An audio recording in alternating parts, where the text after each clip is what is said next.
ざいます。ちょっと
引き上げてそのインパクトで止めた後もこっちでまだまだ入る。し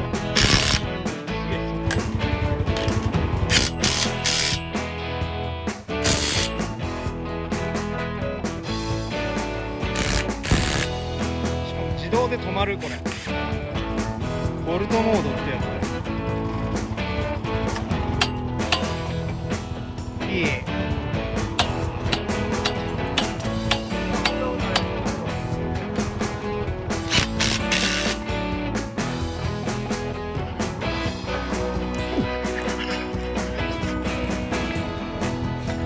よいしょ。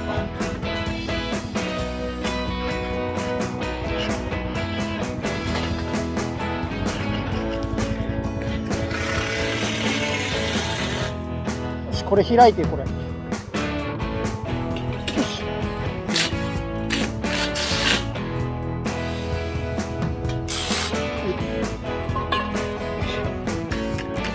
はい。石で。あ、入ってる。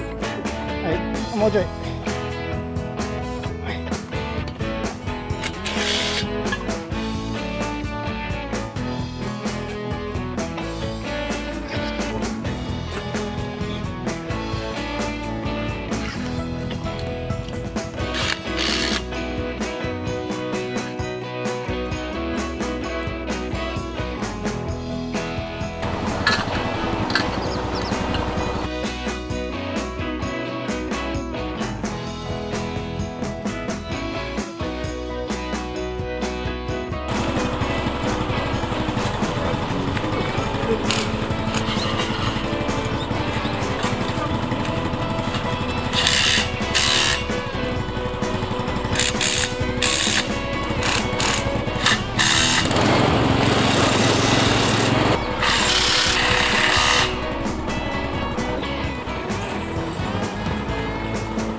これだけ全部やってもバッテリーが1個しか減ってないですね。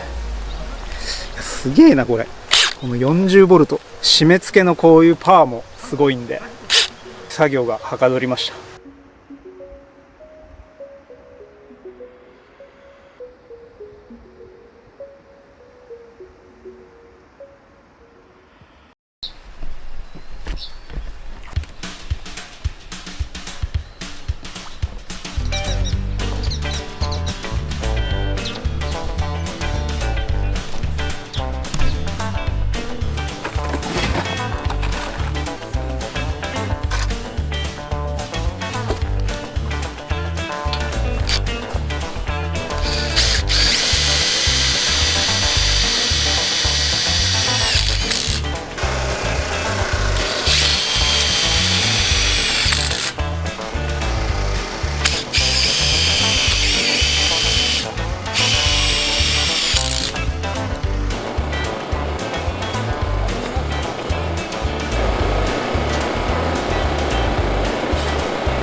1日経ってでこれ充電するの忘れててまずいなと思ったんですけど、そのまま来て作業してたんですけど、もうほぼ全てのボルト打ち終わったんですけど、まだ電池半分残ってます。だからもう少なくともこのバッテリー2つあればこのわさび畑全ての単管を打てるんじゃないかなって思います。いやだから相当これいいですね。パワーも強いし、このインパクトの楽々モードのこのボルト板でこうガーって打ったんですけど、そしたら18ボルトのバッテリーで外せなくなりましたね。それだけ強いっていう。いやパワー強くてかなり作業がはかどりました。